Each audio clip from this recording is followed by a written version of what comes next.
पाणी घ्यायचं होतं का?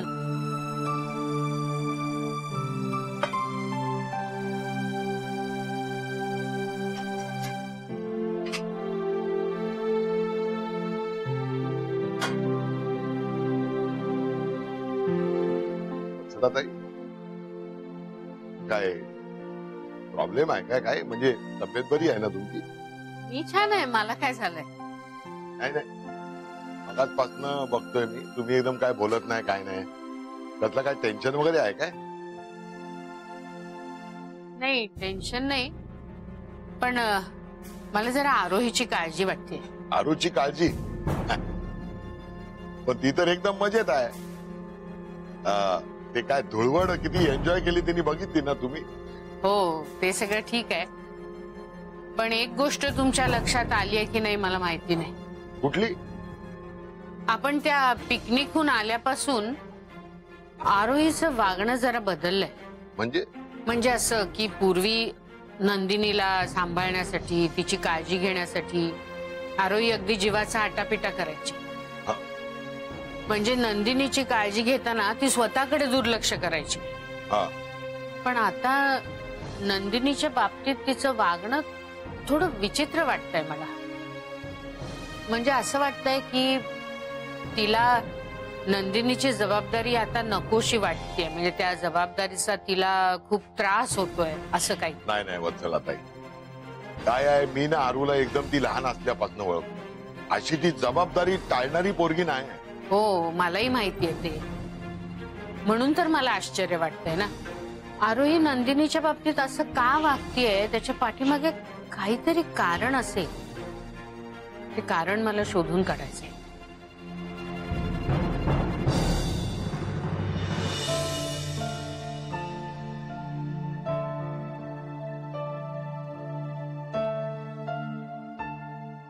झोपायचं नाहीये तुला? ना अजून काम बाकी आहे तुझं.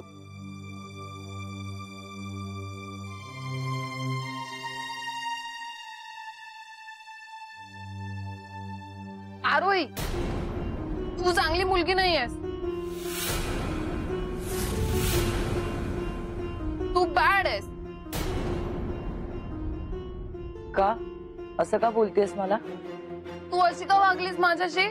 काय वागले मी तुझ्याशी? आज रंगपंचमी होती आणि तू मला माझी पिचकारी दिली नाही. पिचकारी? माझ्या पप्पांनी दिली होती ना तुला, ती तू मुद्दामून लपवून ठेवलीस, मला दिली नाही. कुठल्या पिचकारी बद्दल बोलतेस? माझ्याकडे कुठलीही पिचकारी वगैरे नाहीये. खोटं बोलतेस तू. तू आज माझ्या पप्पांना भेटायला गेली होतीस आणि तेव्हा माझ्या पप्पांनी तुला पिचकारी दिली, ती तू मला दिली नाही. कोणी सांगितलं तुला? मी बोलले ना त्यांच्याशी फोनवर. आनंदाच्या फोनवरून फोन केला होता त्यांना, तू विचार आनंदाला. नाही, अशी कुठली पिचकारी वगैरे नाहीये माझ्याकडे. दिलीये तुला पिचकारी माझ्या पप्पांनी, तू खोटं बोलतेस. तू का देत नाहीयेस मला? अगं मी कशाला खोटं बोलू नंदिनी? नाहीये माझ्याकडे पिचकारी. नंदिनी, नंदिनी, नंदिनी काय करतेस तू? नंदिनी सोड. नंदिनी सोड.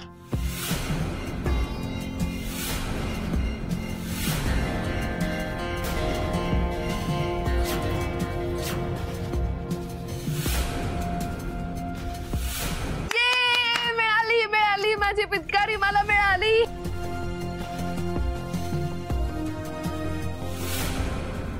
आता मी होळी होळी खेळणार.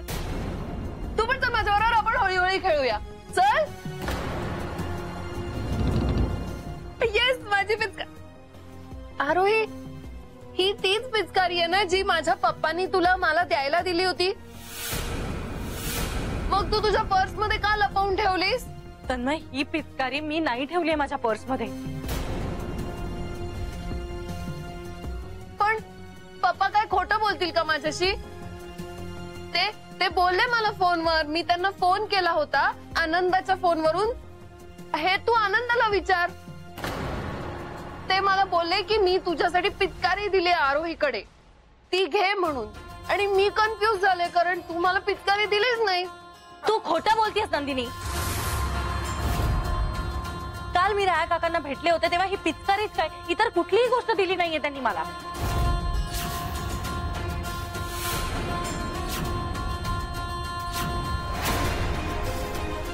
आता मी काय करू या पिचकारीचं? होळी तर संपली. जा ती पिचकारी घेऊन जा स्वतःच्या रूम मध्ये जा.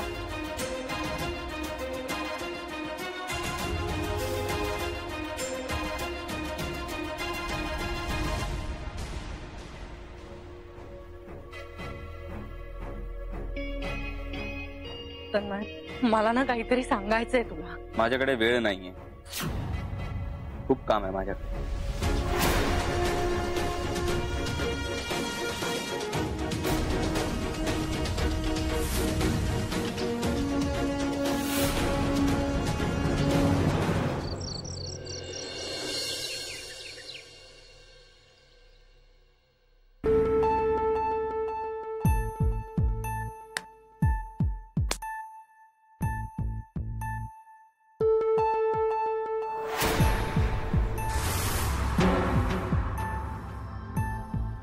आरोही, रोजच्या सारखं चॉकलेट मिल्क नाही देणार मला?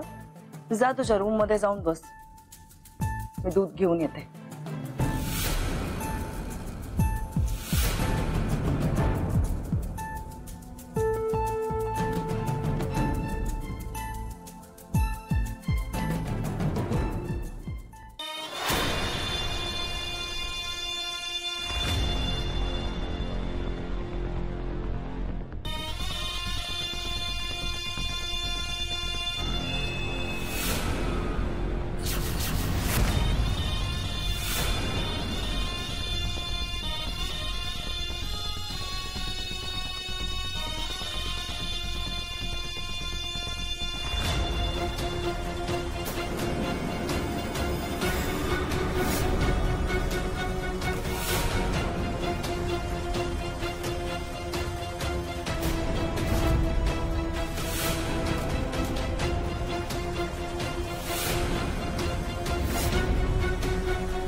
नंदिनी, नंदिनी अगं काय करतेस तू? हे सोड ते.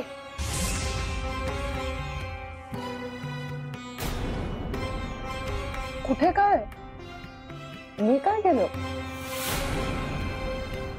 राग आला? मी बॅड गर्ल आहे का? हे दूध घे आणि जा तुझ्या खोलीत. उगाच नाटकीपणाचा आवडायची काही गरज नाहीये. नाटकीपणा? येस, किती छान हिंट दिलीस तुम्हाला. आता बघ तुझी कशी गंमत करते. बास झालं नंदिनी, अतिरेक होतोय तुझ्या वागण्याचा. एक दिवस बघेन बघेन आणि अशी अद्दल घडवेन ना की आयुष्यभर लक्षात राहील. आरोही, बघा ना कशी ओरडते माझ्या अंगावर. मला कळतच नाही का ओरडते. तूच मला जे काम सांगितलंस तेच मी केलं ना, मग ते करायला लागल्यावर मला ओरडायला लागली. कशाला ओरडतेस तू? मी काय केलं?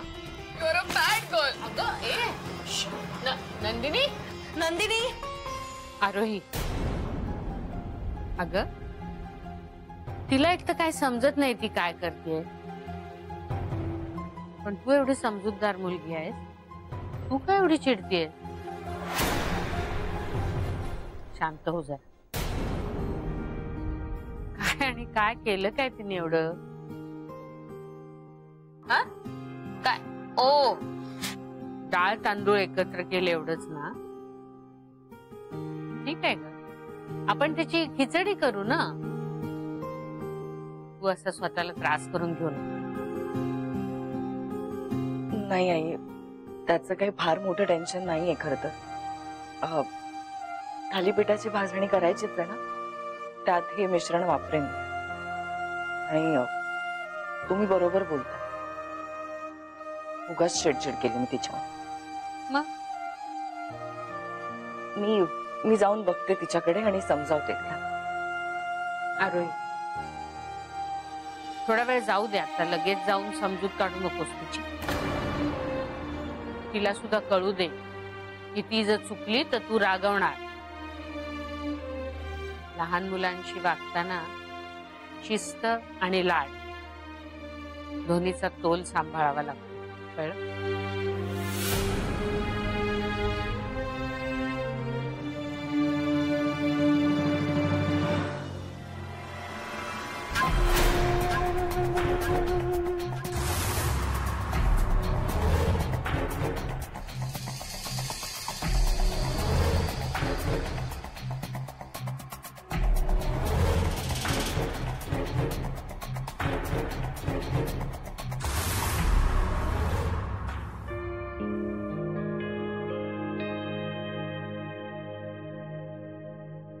तन्मय,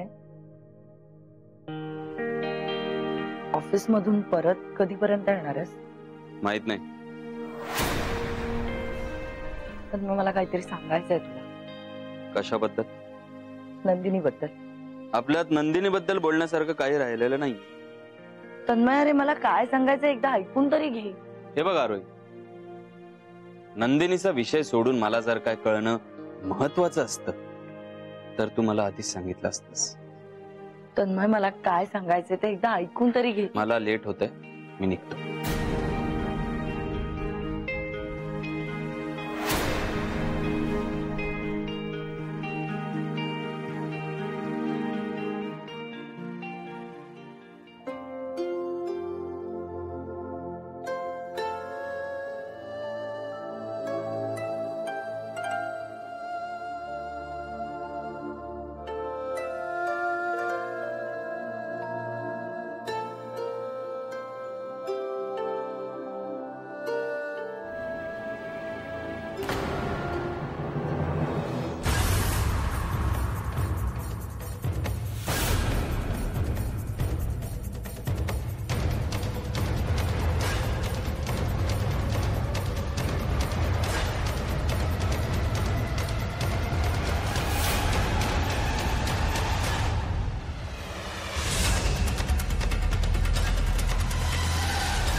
हो देसाई काका, अहो असं काय करता?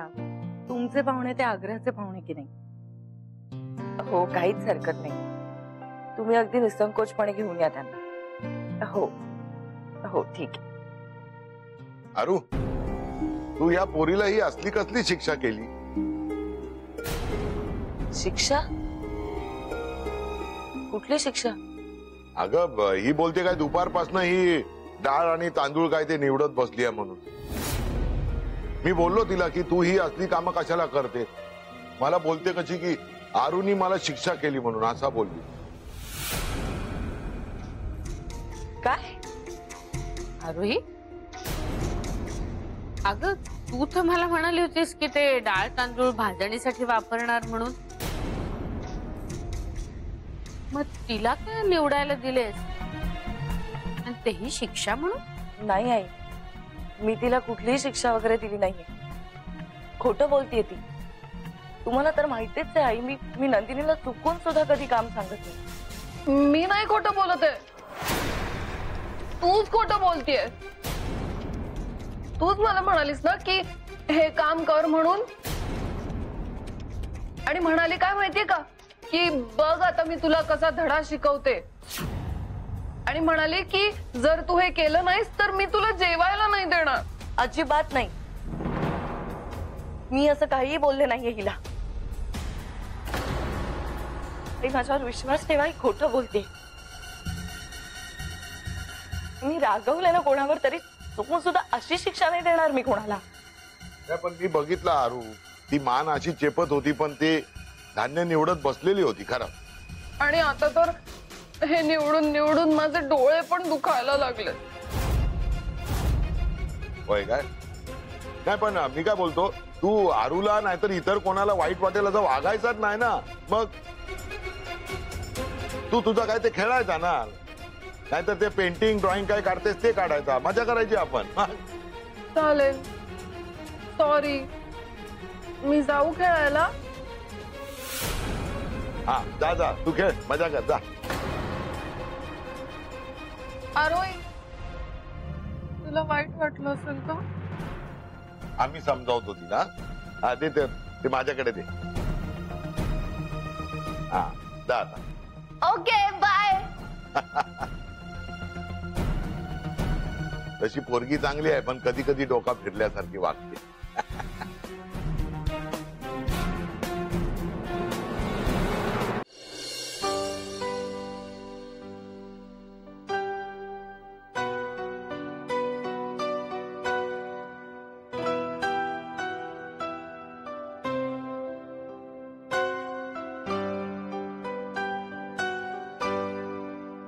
कुठे चालले? नंदिनी झोपली की नाही ते बघून येते.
मी इथे. बोल, काय झालं? अहो, नंदिन ताईने हे बाहेर टाकलं होतं.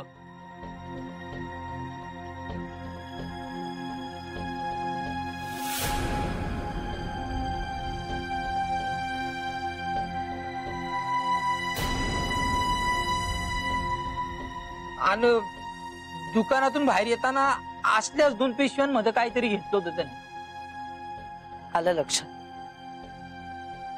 नंदिनी हे सगळं मला खोटं ठरवण्यासाठीच करते. जग्या आता नंदिनीच्या प्रत्येक हालचालीवर लक्ष ठेवू.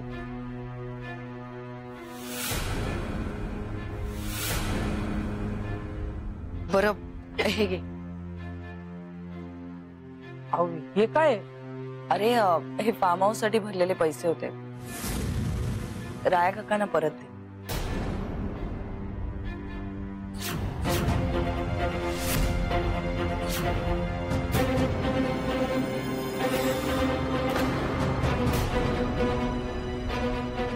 तन्मय, अरे मी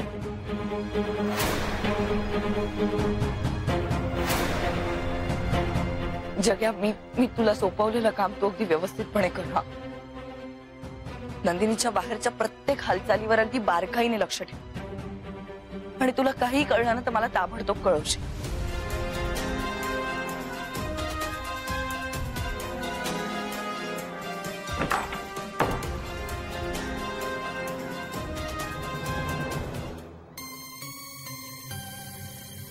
तन्मय, तन्मय, एकदा, फक्त एकदा माझं बोलणं ऐकून घे. काय ऐकून घेऊ? तू खोटं बोलणार आहेस हे मला माहित असूनही मी तुझं ऐकून घेऊ अशी अपेक्षा आहे का तुझी? हा, अगं अजून किती खोटं बोलणार आहेस? अजून काय काय लपवणार आहेस तू? खोटेपणाने नातं जोडणं आणि मग ते टिकवणं आजही मला पटत नाही आणि यापुढेही पटणार नाही. हो, मी गेले होते नंदिनीच्या रूम मध्ये. ती शांतपणे झोपलीये हे पाहूनच बाहेर जग्याला भेटायला गेले.